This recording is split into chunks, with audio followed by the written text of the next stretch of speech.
because of Photoshop. So it's a curve there. We will make the changes on the curve. I will select a filter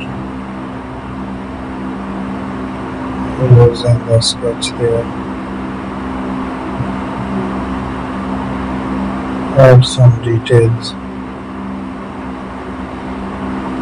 using the paint there.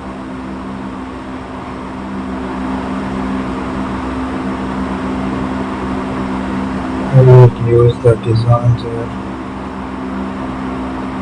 Explore the more options.